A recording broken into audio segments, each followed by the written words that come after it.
லெவலில் இருந்தவங்ககிட்ட எல்லாம் நான் எவ்வளோ வேணாலும் செலவு பண்ணுறேன், என் பையனை வச்சு படம் எடுக்கணும்னு ஒவ்வொரு இடமா போயிருக்கிறேன்.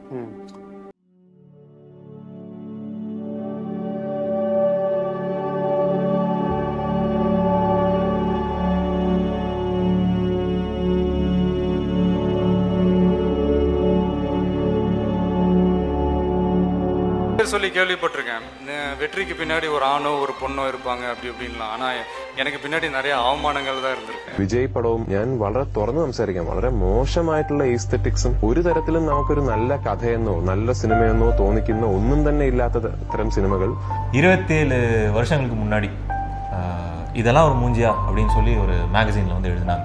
அழுதான், நல்லாவே அழுதான், ஒரு நைட்டு ஃபுல்லாக அழுதான்.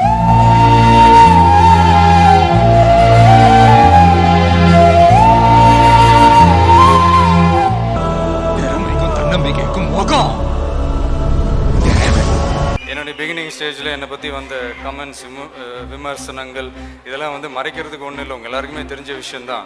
அதெல்லாம் வந்து ஒரு பெரிய டிஸ்கரேஜ்மெண்ட்டாக நான் எடுத்திருந்தேன். இன்றைக்கி உங்கள் முன்னாடி ஒரு விஜயாலாம் நான் வந்து நின்றுக்கவே முடியாது. ஆனால் அதுக்கப்புறம் ப்ரூவ் பண்ணி காமிச்சு அதே மேகசின் வந்து கவர் ஸ்டோரி, கவர் பேஜுக்கு விஜய் ஃபோட்டோ வேணும் ஸ்டில் கொடுங்க அப்படின்னு சொல்லி கேட்க வச்சு அதுக்கப்புறம் தான் கோவமே வராது, வந்துச்சுன்னா தாங்க. என்ன பார்த்து தமிழ்நாட்டுல இந்த கேள்வியை கேட்கிற மொத ஆள் நீ தாண்டா. புரட்சி தலைவர் எம்ஜிஆர் அவர்களுக்கு அப்புறம் கதாநாயகனா ஏத்துக்கிட்ட ஒரே நடிகர் இன்னைக்கு ஜோசப்பா இருந்த என்னோட நண்பன் 25 வருஷம் கழிச்சு விஸ்வரூபம் எடுத்து வேற ஒரு அவதாரத்துல இதோ உங்க முன்னாடி.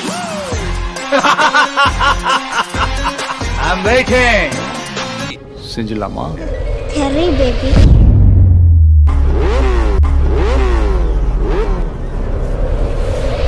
25 வருஷமா ஒரு இரும்பா ஒரு പട്ടരക്കുള്ള പോയി മെൽട്ടായി കുത്തിയെല്ലാം അടി വാങ്ങി ഇന്നേക്ക് ഷാർപ്പാ ഒരു കത്തിയാ. ഇന്ത്യയിൽ തന്നെ ഏറ്റവും കൂടുതൽ റവന്യൂ ജനറേറ്റ് ചെയ്യാൻ പറ്റുന്ന സ്റ്റാർസിൽ ഒരാളാണ് വിജയ് സാർ. ഓരോ പ്രാവശ്യവും ഒരു വിജയ് സിനിമ ഇറങ്ങുമ്പോൾ ഒരു ഇൻഡസ്ട്രിയിലെ സ്കീമാറ്റിക്സ് ആണ് മാറുന്നത്. ரஜினி சாருக்கு அப்புறம் அதே சின்சியாரிட்டியில் இருக்கிற ஒரே ஆர்டிஸ்ட்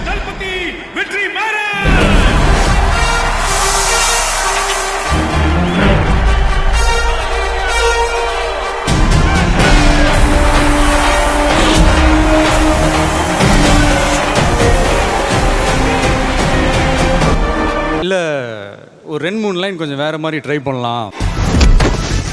நம்ம பேச்சு மட்டும் தாண்டி சைலண்டா இருக்கும், ஆனா அடி நாங்க தப்பு பண்றோம் இல்ல, தப்பு தட்டி கேட்கலாம்.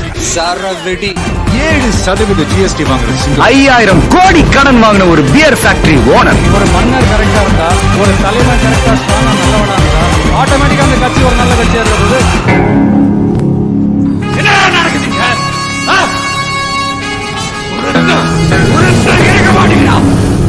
வருமான வரி ஏய்ப்பு புகாரில் நடிகர் விஜயின் வீடு மற்றும் திரைப்பட தயாரிப்பு சோதனை நடைபெற்றது. லைஃப் கூட ஃபுட்பால் கேம் மாதிரி தாங்க. அவ்வளோ ஈஸியால இந்த உலகத்தில் நம்மளை வாழ விட்டுற மாட்டாங்க, போட்டு ஒரு வழி பண்ணுவாங்க, வேற வழியே இல்லை. அதெல்லாம் தாண்டி தான் நம்ம வந்தாகணும். Kill them with your success, bury them with your smile. Fantastic growth of an actor. எனக்கு வந்து இன்ஸ்பிரேஷன் இருக்கு. இன்னைக்கே எல்லாமே சாதிக்கணும் அப்படின்றதால கண்டிப்பா சாதிப்போம் அப்படின்ற ஒரு விஷயம் வந்து விஜய் ஒரு உதாரணம். நம்ம யாருன்றது முக்கியம் இல்லை, நம்மளால என்ன முடியும்ன்றதுதான் முக்கியம். தெரியல, அப்படிதான் பேசிக்கிறாங்க. இன்னைக்கு நிறைய பேர்கிட்ட இல்லாத ஒரு கெட்ட பழக்கம் என்கிட்ட இருக்குது, சொன்ன வார்த்தையை காப்பாத்துறது. ஒருத்தன் 10 பேரை எதிர்த்தான்னா அவன் வீரன், 10 பேர் சேர்ந்து ஒருத்தனை எதிர்த்தா அவன் தலைவன். வண்டி இந்த ஏரியா விட்டு வெளியே இருக்கணும்.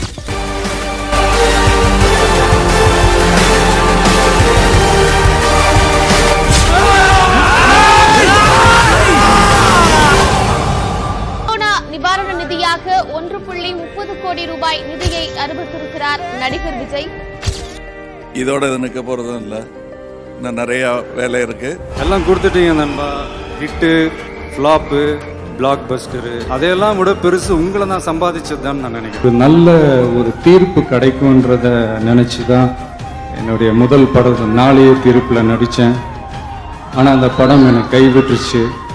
அதுக்கப்புறம் நான் ரசிகனை நம்பினேன், அந்த படமும் என்னை கைவிடல. இன்னி வரைக்கும் என் ரசிகன் என்னை கைவிடல. உலகத்திலே உழைச்சவங்களை மேடையில் வச்சு அழகு பார்க்குற ஒரே முதலாளி ரசிகன் தாங்க. என்னுடைய நண்பர்கள், ரசிகர்கள் எப்படி வேணாலும் சொல்லலாம். என் நெஞ்சில் குடியிருக்கும் அன்பா இருக்கிறேன் நினைக்கிறேன். அதனால தான் எனக்கு கிடைச்ச இந்த உண்மையான நண்பர்கள். நம்ம வேலை, நம்ம கடமையை செம்மையாக செஞ்சுட்டு அந்த நதி மாதிரியே போய்கிட்டே இருக்கணும்.